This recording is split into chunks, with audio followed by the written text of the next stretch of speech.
Gentlemen, welcome to another episode of Style in Real Life, a series where Tanner takes YouTube personalities, politicians, celebrities, or anyone else that he believes has made an impact and has done so with their style. Tanner analyzes their appearance and how it's helped them build the brand and persona they're famous for.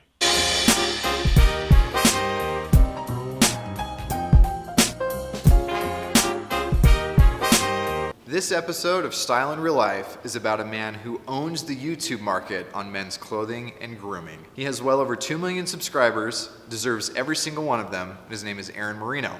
Now, unlike other men I've covered in the past, Aaron is both a personal friend and somebody whom I've worked with over the last few years, and so I'm not even going to attempt to sound as if I'm distanced or I'm unopinionated or objective about who he is or what he's done.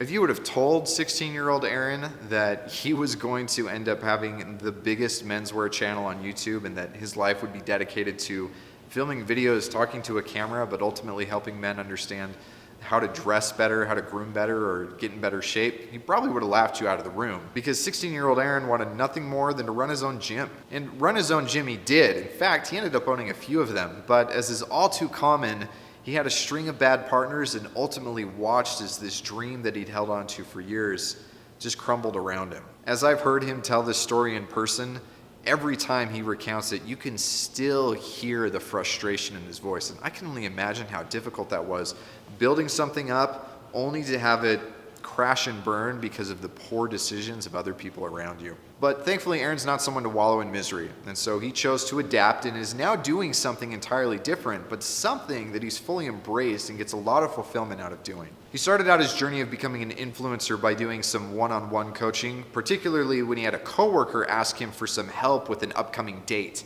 Aaron had a reputation of being well-dressed, and this one coworker asked Aaron if he would take him to the mall and help him find the right clothes so that this date would go as well as it possibly could. Aaron was more than happy to oblige, and it turns out not only did he have a knack for this style stuff, but he really enjoyed it, and he found out there was a good market of people who genuinely wanted this kind of advice. He created his first video back around, I believe, 2008 after receiving a Christmas gift from his wife. And now this was not the kind of thing where he had asked for it because he wanted to start a YouTube channel or she thought that that would be good for him. It really was just that Aaron's kind of a hard guy to buy gifts for, and so a camera was a good idea. It was something unique and something different.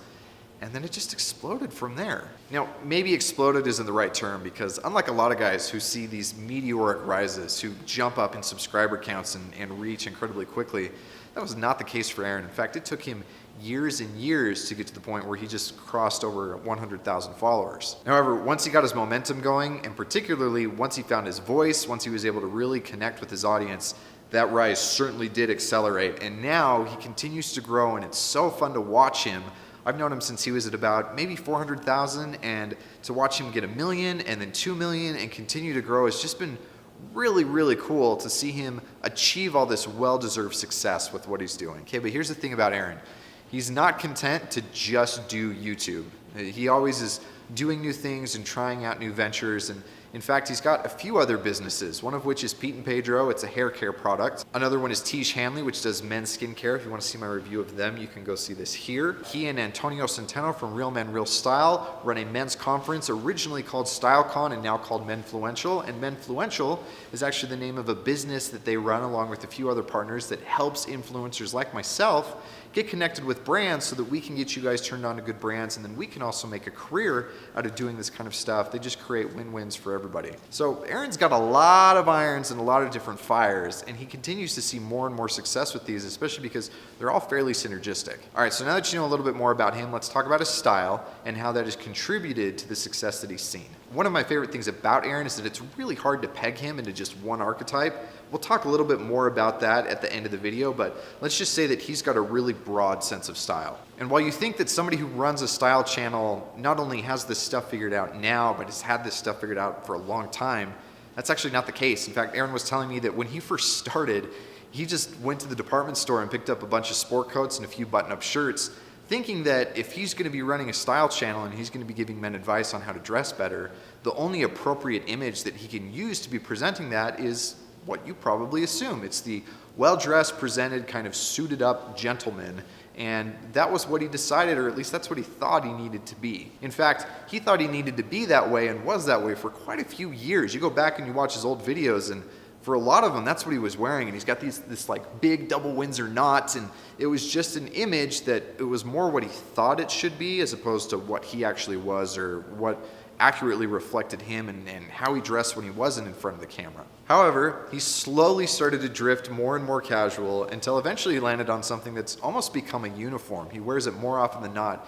It's really simple. It's really not something that most men would consider to be stylish, but it works really well for him. It's a black V-neck t-shirt. You may think that this is the antithesis of style, but in Aaron's case it works, and it works for two big reasons. The first reason that this is such a good move is because it's a non-polarizing outfit. You don't get to 2+ million subscribers by coming across as someone who's incredibly niche, especially because menswear on YouTube is already incredibly niche. There's not a lot of eyes to capture. There's not huge millions and millions of men who are interested in this stuff. And so what Aaron did was choose something that didn't dial him down or pigeonhole him even further and made him approachable and appealing to almost everyone, especially almost everyone, because he's got a younger demographic of guys who are just getting into understanding that dressing better can improve their lives. So Aaron's goal has been to get his message to as many men as he possibly can in order to help them. And one of the best ways to do that is to dress well, but not have it be overkill. And unfortunately for a lot of men, seeing somebody in a suit all the time, it can be overkill. The second reason is because it's just more consistent with who he is and how he lives his life. Don't get me wrong, Aaron wears a suit incredibly well.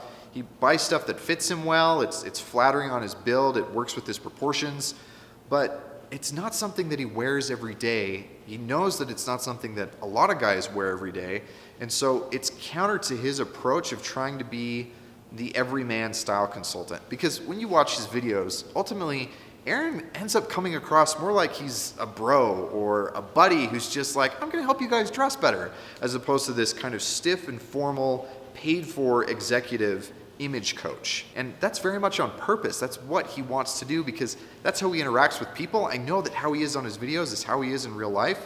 And that's just what he wants his audience to be able to get from him, is that kind of authenticity. So he does switch it up. It's not always just a black V-neck tee. You'll see him throw on things like a Henley or maybe a leather jacket, and yes, the occasional suit, albeit without a tie, because it still goes back to this idea of Aaron's just a more casual guy, doesn't need to be in a suit all the time. Now, obviously we can't talk about Aaron with talking about the most glaring part of his style, and that's his earrings. This is one of those things that I know he gets a lot of heat for. He continues to find it to be polarizing. And we'll talk about the balance between polarizing and non-polarizing at the end of the video. But ultimately, it's one of those things that it's just part of who he is. Now, we were talking about it, and he ended up telling me that this was something he got in the 6th grade. And it wasn't something that he got in the 6th grade because it was like the 80s and the 90s, and it was really part of this big counterculture where you had rollerbladers and surfers and skateboarders and all these guys who were kind of anti-establishment were rocking earrings. I mean, I know that was why I wanted one when I was a kid. Yeah, Aaron's a little bit older than I am, and so it was even before that trend got started. But really what it came down to is in the 6th grade when he got it, it was something that was his first way of being able to express himself, of being able to differentiate himself from all the other kids, from all of his other peers. But not only did it differentiate him from his peers, but it drew him closer to his dad because he got it because he wanted to be like his dad. His dad has one earring, and Aaron just thought, well, yeah, if dad has one, I got to get this too. And so he's thought for years and years about, do I get rid of it, do I not? And ultimately what it comes down to is it's too much a part of who he is. It's too much a part of what makes Aaron Marino, that he doesn't need to get rid of them. Doesn't matter if people don't like them. In fact, in a lot of ways, that can be a good thing for him. It's just part of who he is, and there's no reason to get rid of them. Which ultimately comes down to one of the best things about him, and it's this idea of balance that we were going to talk about. Aaron does a very good job of taking neutral things that can encapsulate what being well-dressed is and apply it to as many men as possible. He takes this idea of being able to be as appealing to as many men as possible. But rather than just getting totally sucked up in that and being this neutral that doesn't have any personality, doesn't have anything that differentiates himself or anything else, he's got some things like the earrings, like the nice watch that he wears, or like the nice shoes that he wears, or any of these other kind of smaller components that make him more polarizing. Some of these things, like the earrings, are actually breaking aesthetic rules, but because he does so well with this stuff over here, it gives him some wiggle room to be able to break some rules and express his personality through a little bit of rebellion, as opposed to doing it all through following the crowd or following the rules or dressing the way that you're supposed to. So Aaron's got a wonderful balance of being able to take the group and all the benefits that come within the group of dressing like them or dressing in a way that's appealing to the vast majority of people, but then also incorporating personality and bending or breaking some of those rules just to show that he's an individual. It's awesome. So of all the men I've covered, Aaron is the hardest to be able to pinpoint into one archetype. He's not all rugged, he's not all refined, he's not all rakish. He really does wear them all. I've personally seen him wear all three and do it well, do it naturally, have it not look like the clothes are wearing him, but like it's just part of who he is and how he does. Now that said, obviously he still has his own kind of proclivities, his own inclinations, and so here's how I've broken it down. Aaron is 40% rakish, 35% refined, and 25% rugged. If you don't know what I mean when I say rugged, refined, or rakish, or terms like archetype, I'm going to help you out with that, because ultimately, if you think about it this way, this is a good guidepost to help you decide which path you want to go down when it comes to dressing better. Most men think, okay, well, I want to dress better, that means I have to dress in a suit. There's one path, but it really kind of opens up, and there are three main paths with a lot of things that kind of spread off from there, but I can help you guys get started on which one of those primary paths is the right way to go. I've got a way to help you do that. There's a quiz, if you click the link right up here. It's 7 questions long, so nothing too cumbersome. You go take it. Not only is it going to tell you what your archetype is, but it's going to give you tips on how you can dress that best typifies that archetype, so you can actually start dressing in a way that benefits your life, helps you accomplish more goals, and just become the better, well-rounded man that I assume you want to be. That's why you're here watching this channel or watching Aaron's channel. So before I let you guys go, I just want to say a big thanks to Aaron, not only for doing the intro, which was pretty fun, right, but just for taking the time to talk through this and really being able to do what he does and helping you guys out with the content that he produces, helping me out through business ventures and other things. I cannot tell you again how great of a guy Aaron is and how much fun it was to be able to cover him. So I hope you guys enjoyed it, and I will catch you on the next one.